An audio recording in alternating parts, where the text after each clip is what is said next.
Muy buenos días, San Pedro de Macorís, el este de la República Dominicana y el mundo. Le damos las gracias por su fiel sintonía a su programa El Lucero de la Mañana. En esta mañana estaremos tratando el tema manipulaciones desde el púlpito. Esperamos entonces que usted pueda ser edificado a través de este tema. Así que ya ustedes saben, manténganse en sintonía porque al regreso seguimos con más de su programa El Lucero de la Mañana. Acorde con los adelantos de la odontología y la tecnología, el Centro Dental García se renueva. El más moderno centro odontológico de todo el este. Los odontólogos con la actualización que buscas para la solución de tu problema. Ortodoncia, periodoncia, endodoncia, odontopediatría e implante están a tu servicio. Lo más avanzado en rayo X, panorámica y el más completo y rápido laboratorio. Visita nuestro depósito dental. Tu sonrisa es tu mejor presentación y tienes que cuidarla. Aceptamos los más reconocidos seguros médicos. General Duvergé, número 96, teléfono 809-529-7274 y 809-526-7736. Centro Dental García, profesionales al servicio de tu salud bucal. Ya llegó a San Pedro de Macorís Ideas Teacher, donde tus ideas las convertimos en realidad. Somos la solución al diseño de los teachers de tu taller, conferencias y demás. Ofrecemos diseños para gorras, camisetas, serigrafías, polocheras, corte en vinil, diseños de logos, t-shirts personalizados, transfer y bordados, ventas de tintas textiles y mucho más en grandes y pequeñas cantidades. Llámanos a los teléfonos 829-912-2900, 809-526-6458 o al 829-337-6660. También puedes escribirnos en el Facebook Ideas Teacher o al correo electrónico antoniocruz2812@yahoo.com. Estamos en la calle Emilio Morer, número 18, en Villa Velázquez. Ideas Teacher, donde tus ideas las convertimos en realidad.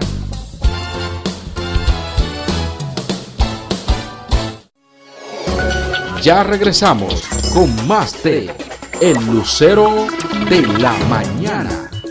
El verbo manipular se refiere en origen a todo aquello que uno puede manejar con las manos y luego adquiere varios sentidos figurados, como el de alterar una situación. Se formó a partir de la palabra latina manipulos, palabra que en origen significa puñado o manojo, pero que en latín tuvo una acepción militar muy importante. El concepto original de manipular es el de un general o un militar manejar un grupo de militares bajo su rango.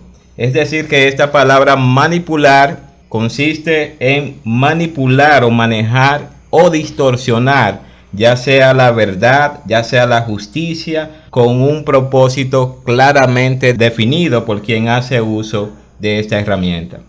En ese sentido, entonces, cuando nosotros hablamos de esta palabra, es importante pensar, ¿hay manipulación en los púlpitos donde se predica la palabra de Dios? Es una pregunta que podemos hacer y partiendo desde este punto de vista, ver a la luz de lo que muestra la Escritura si hay manipulación o no en los púlpitos del día de hoy. En ese sentido, entonces, podemos ver que la manipulación tiene un carácter claramente definido.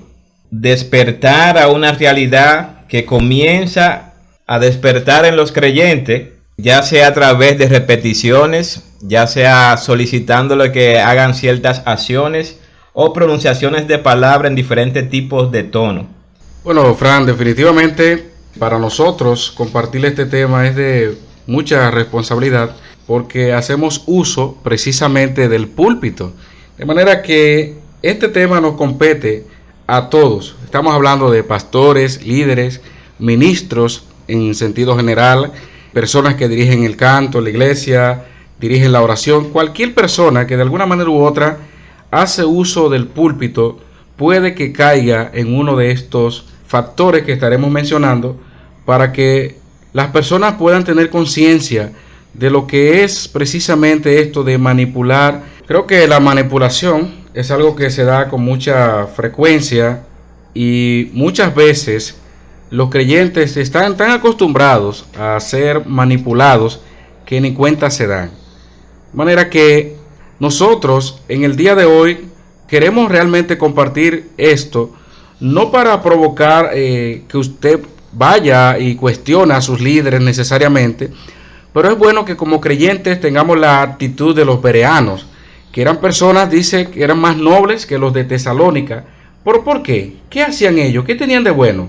Bueno, la Biblia los describe a ellos como personas que no recibían cualquier cosa porque, aún siendo Pablo, aún siendo quien sea, eran personas que escudriñaban las Escrituras para ver, para confirmar si eso que se está enseñando es realmente lo que nosotros debemos de aprobar. Vamos a iniciar con algo que usted quizás conoce, al igual que nosotros. La número 1 es el abuso del amén.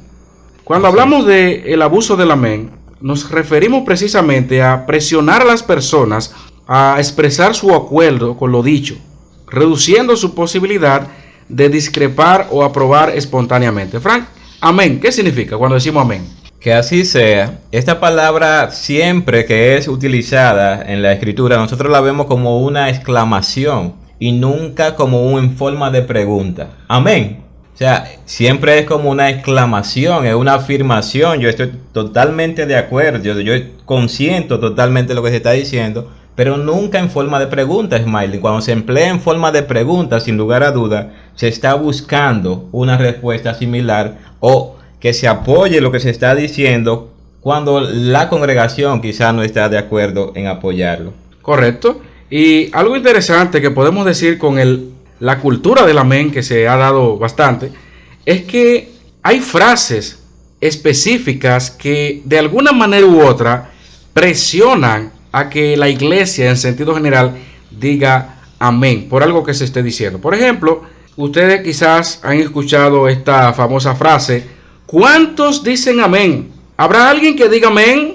O quizás alguien diga que alguien grite amén. Pero realmente nunca nosotros vemos en la Biblia, en ningún discurso, tanto en el Antiguo como en el Nuevo Testamento, que se presione a las personas para que digan amén. Por ejemplo, ustedes saben cuando David estaba ya haciendo los preparativos, aunque no pudo edificar el templo, pero tuvo muchos privilegios de preparatoria, y él ahí frente a Asaf y a todo el pueblo elevó este cántico, un salmo que aparece allí en el primero de Crónicas 16:36, dice: bendito sea Jehová Dios de Israel, de eternidad a eternidad.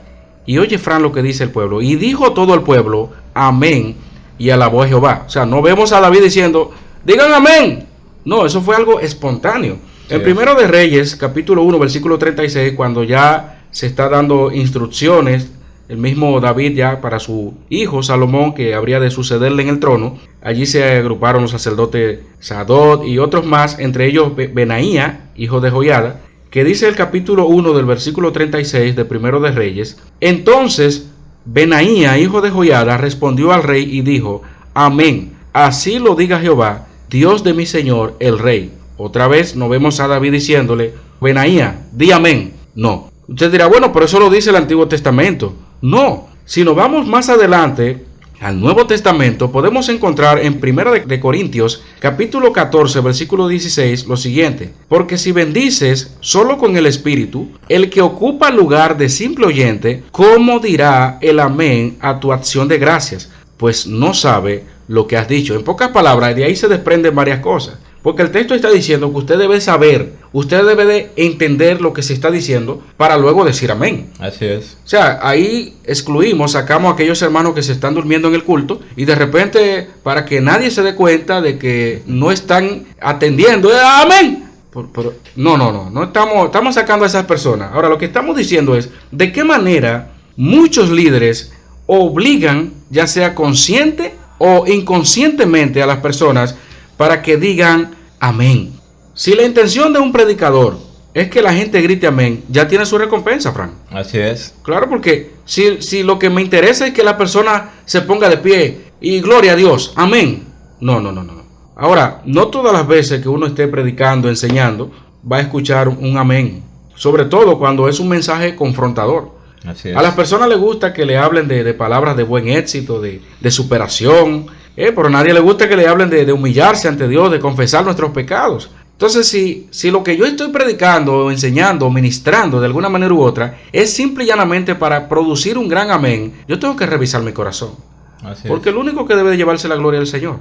Pero, Frank, definitivamente una manera de manipular en el púlpito a los creyentes es con el abuso del amén. ¿Quién dijo que un predicador tiene que pararse y obligar a las personas a que digan amén? Eso debe ser algo espontáneo, eso debe ser algo que debe producirse de un corazón convencido de que lo que se está diciendo es pura palabra de Dios. Eso llama bastante la atención, ya que pone de manifiesto dos cosas, Smiley. Una, el predicador, y del otro lado coloca también la audiencia. Es decir, un pueblo que es manipulado tiene mucho que ver con el uso que hace de la palabra de Dios. ¿O qué tanto conoce la palabra de Dios? ¿Cómo puedo yo afirmar algo que no se corresponde con la Escritura? ¿O cómo puedo yo exclamar amén cuando desconozco realmente de qué se está hablando? O la consecuencia de lo que se está pronunciando y cómo yo estoy asintiendo o rechazando eso. Otra de las maneras que posiblemente también usted conoce, una manera de manipular desde el púlpito, es a través de la implantación de ideas personales. A veces ustedes ven personas que de alguna manera u otra acomodan el texto para que diga exactamente lo que ellos tienen pensado decir, y ahí se convierte lo que se conoce la eisegesis, ¿verdad? Que es el proceso de interpretar un texto de tal manera que el lector introduce sus propias ideas, generalmente de manera subjetiva. Yo creo que eso se da bastante. El hermano que es simple oyente, que no se da cuenta de esto, se lleva esas ideas pensando que es directamente la palabra de Dios que le están diciendo, y son muchas veces, son más ideas personales que lo que realmente establece el texto. Fran, me imagino que, no sé si has escuchado personas que cuando están hablando sobre un texto, cualquiera que sea, se valen de cosas que no necesariamente es la misma Biblia. Así es. Bueno, fulano dijo, tal escritor dijo, la tradición dice, pero quizás yo te estoy diciendo ahora la tradición dice, pero toman la tradición, no citan ni siquiera la tradición, no dicen que es algo que está sujeto a debate, y lo venden como que es palabra de Dios. Entonces llega un momento donde yo quiero decirle algo a la iglesia y digo, bueno, si yo comienzo y menciono que esto siempre ha existido, que la tradición siempre se ha visto esto, entonces ellos me lo van a recibir. Entonces, como yo quiero que la iglesia se encamine por donde yo quiero, yo le voy a tratar ese punto.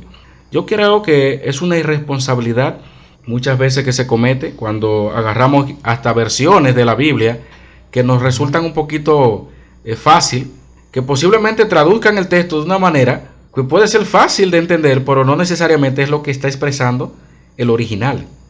Así es, este tipo de uso se nota más, Smiling, en lugares donde hace falta el estudio de la palabra de Dios. Cuando un predicador toma un texto y hace con él lo que no debe de hacer, con la intención de implantar la idea que la escritura no tiene en ese contexto, realmente está buscando manipular la mente y los corazones de su auditorio. Esto entonces coloca cómo hacen uso de esta herramienta, y es una manera a veces de sugestionar. Así es. Cuando se quiere imponer una idea, torciendo totalmente la escritura con la finalidad de lograr su objetivo a la hora de utilizar el púlpito. Correcto. Hay un texto que el mismo Pablo cita en 2 Corintios capítulo 2, versículo 17, dice: pues no somos como muchos que medran falsificando la palabra de Dios, sino que con sinceridad, como de parte de Dios y delante de Dios, hablamos en Cristo. Hay que tomar muy en serio este texto, porque cuando uno hace uso de la palabra, predicándola, uno está de parte de Dios, pero también está al mismo tiempo delante de Dios. O sea, Dios está observando lo que nosotros decimos en público. Y esto es un llamado a la atención a todos los hermanos y hermanas que de alguna manera u otra predican, enseñan. Pero posiblemente usted diga, bueno, por eso se da desde el púlpito. No necesariamente. Sí. Hablamos desde el púlpito porque es la parte más visible, es la parte más notoria, pero posiblemente hasta en un discipulado, de manera personal, de alguna manera u otra, las personas pueden implantar sus propias ideas. Así es. Y en eso hay que tener mucho cuidado porque se sugestiona a las personas. Igualmente, Smiling, existe una costumbre de exigir al auditorio: repitan después de mí, o dile al que está a tu lado.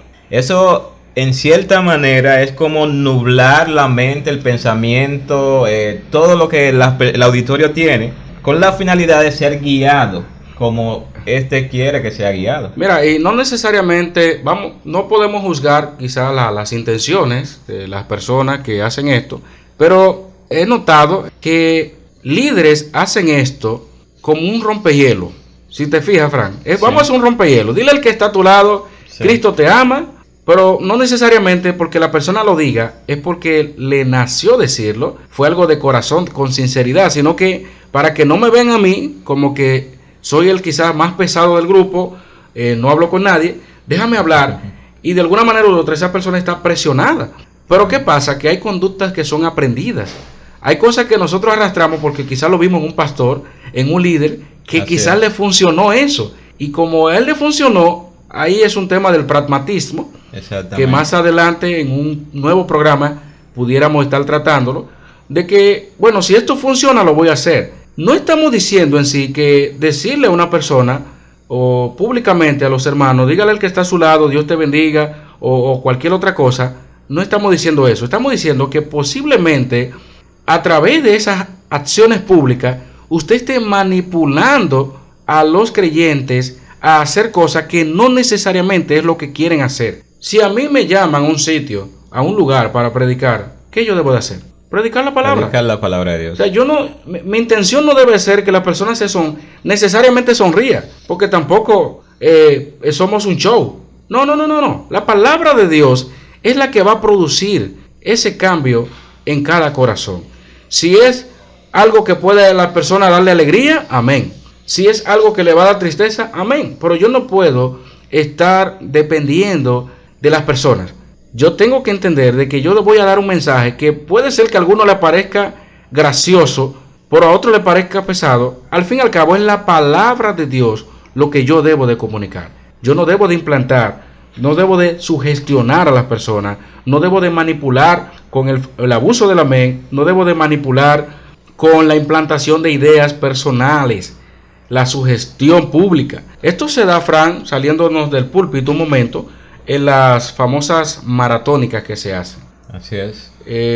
Se juega con las personas. Y te fijas, hay programas cristianos de televisión que es penoso. Sí, es muy penoso tener que ver, tener que escuchar cómo se les invita a las personas. Vamos a poner un ejemplo, un caso que posiblemente los oyentes ya los hayan visto. El caso de una predicadora le solicitaba a los creyentes de su iglesia públicamente que dieran dinero. Así es. Y obviamente eso es algo totalmente antibíblico. Y lo hacía de una manera pero tan manipuladora que ¿cuáles son los recursos que utilizan esas personas? Dios te va a bendecir. Dios está aquí. Dios está aquí. Comenzamos a ofertarles bendiciones, como que si Dios también, porque no solamente se manipula el público, sino que queremos de alguna manera u otra manipular a Dios para que haga lo que yo ya le prometí al público, que no depende de mí. Es como una oferta de decir, Dios va a hacer esto si tú das esto.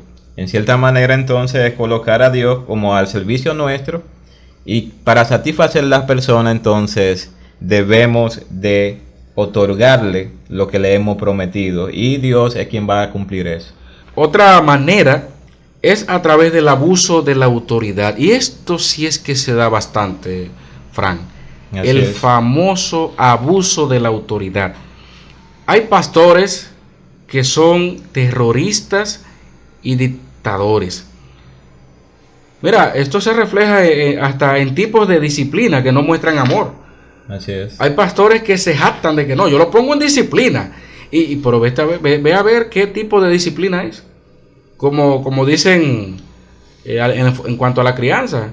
Bueno, a mí me criaron de una manera, así yo lo voy a tratar. La iglesia, muchos pastores, y entre eso debemos incluirnos nosotros, todavía no han entendido que la iglesia es del Señor. Así es. Que fue el Señor que compró la iglesia con su propia sangre. Así es. De manera que cuando uno ve a un líder totalmente autoritario, un líder que no muestra amor ni compasión por los hermanos ni por él mismo, es algo que hay que evaluarlo. Porque de hecho la Biblia habla de los requisitos. Y un líder que no muestre amor, así como Cristo se entregó por su iglesia y estuvo dispuesto a sacrificarse por su iglesia, uno no ve ese tipo de pastor hoy en día. Uno ve pastores quizás al extremo, el pastor muy autoritario, pero pastores que permiten todo. Entonces, eso es algo que se ve bastante, pero algo que podemos ver en las Escrituras, y es que esa autoridad que Dios nos ha dado a nosotros en el liderazgo, no es para cometer abusos, no es para creernos que, bueno, estamos ahí al frente y la iglesia tiene que someterse a la mala. No, no es así. Miren, yo quiero leer varios versículos aquí. Por ejemplo, 2 Corintios capítulo 10, versículo 8. Oigan lo que dice el apóstol Pablo. Porque aunque me gloríe algo más todavía de nuestra autoridad, la cual el Señor nos dio. Mira lo que él está diciendo. O sea, esa autoridad que él tenía como apóstol, él dice, el Señor me la dio. Y dice allí, para edificación y no para vuestra destrucción, no me avergonzaré. Él lo repite ya en el capítulo 13, versículo 10. Dice, por esto os escribo estando ausente, para no usar de severidad cuando esté presente, conforme a la autoridad, él lo repite ahí, que el Señor me ha dado para edificación y no para destrucción. Hay pastores que están dispuestos a que la iglesia se vaya abajo porque simplemente yo quiero imponer la idea, lo que yo entiendo que se debe de hacer, pero no estoy dispuesto a escuchar la voz de Dios a través de mis hermanos. No somos capaces de entender que Dios puede hablarnos a través de algún hermano en nuestra iglesia. ¿Sabe qué me llama la atención, Fran? Cuando yo leo el pasaje de Apolos en el libro de Hechos, cuando la Biblia dice que era un hombre poderoso, un hombre que había venido de Alejandría, muy elocuente. ¿Quiénes fueron los que le expusieron más exactamente el camino del Señor? Le hablaron de Jesucristo. Fueron Aquila y Priscila. Él podía decir en ese momento, pero ven acá, yo soy Apolos. ¿Cómo es que yo voy a escuchar a esta persona? Yo sé más de la Biblia que ellos. No, él no fue con esa actitud. Él escuchó el consejo de ellos. ¿Y qué hizo? Comenzó a predicar la palabra, a hablarle de Cristo. Entonces, muchas veces en el liderazgo vemos como que no, el Señor nos puso ahí simple y llanamente para que las personas nos sirvan y ya. No, el mismo Jesucristo, siendo el maestro de todos, siendo el gran Señor, ¿qué hizo con sus discípulos? Le lavó los pies. Así es. ¿Qué más cosas hizo? Muchísimas cosas. Y el mismo apóstol Pedro le dice a los pastores, los líderes allí, en el capítulo 5 de su primera carta, versículos 2 al 3, apacentad la grey de Dios que está entre vosotros, cuidando de ella, no por fuerza, sino que voluntariamente, no por ganancia deshonesta, sino con ánimo pronto, y la parte allí, no como teniendo señorío sobre lo que están a vuestro cuidado, sino siendo ejemplos de la grey. La autoridad no se ejerce sobre la base de que yo impongo mis ideas, yo abuso de los hermanos. La autoridad viene cuando nosotros damos ejemplo. Así es. Cuando damos ejemplo, no es algo que se forza en las personas. Yo creo que un análisis que podemos hacer es cuando la Biblia habla de yo soy el buen pastor, hablando allí, y que el buen pastor su vida da por las ovejas. Nosotros tenemos el ejemplo de Cristo, en todo el sentido de la palabra, cómo Él como buen pastor dio su vida y ejemplo nos ha dado. O sea, una forma fácil quizás que nosotros como cristianos podemos identificar a alguien que es un fiel servidor, aun cuando tenga la posición que ostente en la iglesia, es precisamente si refleja a Cristo, su carácter, su conducta, su forma de dirigirse a la congregación. ¿Cómo lo hace? ¿Con qué intención? Muchas veces el pragmatismo, es decir, utilizar imposiciones, no resistir ningún tipo de crítica, ya sea de conducta o de enseñanza, es una clara evidencia de debilidad, Ismael, más que de fortaleza. Claro, claro que sí. Alguien que no puede hacer llamado y decirle, hermano o hermano pastor, necesito que me aclare esto, y inmediatamente se vea como confrontado o atentado contra él, es alguien que muestra realmente más debilidad que fortaleza. No queremos concluir este tiempo sin presentar una de las mayores manipulaciones que quizás vemos en el día de hoy cuando estamos evangelizando, cómo se trata de crear toda una ambientación, ya sea de música, una música de fondo que quizás te dice, eres pecador, ven a Cristo, o tal como soy, repetírtela varias veces de tal manera que inunde el subconsciente de la persona y que esta persona, al recibir el llamado, no precisamente de Dios, entonces espontáneamente salga y levante su mano o haga algo similar. Es decir, cuando se hace un llamado evangelístico y tiene que existir toda esa ambientación y un conjunto de acciones, Smiling, con la finalidad de lograr de que aquellos que no conocen a Cristo vengan a Él. Mira, he escuchado casos donde de alguna manera u otra la música en vivo se detiene. ¿Y sabe qué dice el predicador? ¡Ey, no! No me paren la música, manténganla ahí. ¿Sabe para qué? Porque esa persona posiblemente entiende que las personas van a venir a Cristo porque tengan una música ambiental. Honestamente no es pecado en sí mismo. Así es. Pero no podemos pensar que las personas van a venir a Cristo porque tengan una música de fondo. Haga el ejercicio, predíquele la palabra solamente y no use nada de eso. Predíquele la palabra, a ver si el Espíritu Santo no tiene el poder para transformar cualquier corazón sin ninguna música de fondo. ¿Qué es lo que pasa con esto? Que bueno, funciona, las personas se sienten a gusto, motivadas y vienen a los caminos del Señor. Pero fíjate hasta dónde se llega muchas veces tratando de lograr que una persona venga y sea miembro de mi iglesia. No es que se convierta a Cristo, no es que sea miembro de mi iglesia, como hacían los fariseos, que recorrían mar y tierra para buscar que un prosélito. Cuando lo conseguían, ¿qué? 2 veces merecedores del infierno. Entonces, hermanos, esto que estamos trayendo para ustedes es simple y llanamente para que reflexionemos. La manipulación puede darse de una manera consciente o inconsciente, pero de que existe, existe. Si usted ve esta acción, ¿qué debe de hacer? Porque el tema está dado. ¿Qué debe de hacer entonces un creyente cuando se siente que está siendo usado en su iglesia? Se siente que le están manipulando quizás a diezmar, a ofrendar de una manera impulsiva, quizás como en algunos casos se dan que se negocian los ministerios. Bueno, si una persona da esto, la vamos a tomar en cuenta. Muchas veces se manipula de esa manera. ¿Qué debe de hacer un cristiano? Un creyente siempre, Smiling, debe de ir a la palabra de Dios. Debe buscar a Dios en oración y orar sobre todas las cosas con sabiduría, pidiéndole que sea el Señor que le guíe y le dirija a identificar no solamente el error, sino a qué paso debe dar como creyente. Sin lugar a duda, estar en un lugar donde la palabra de Dios es manipulada, donde las personas son tratados como objetos, es importante que el creyente se detenga, tome tiempo para orar, lea la palabra de Dios y busque una iglesia donde se predique la sana doctrina.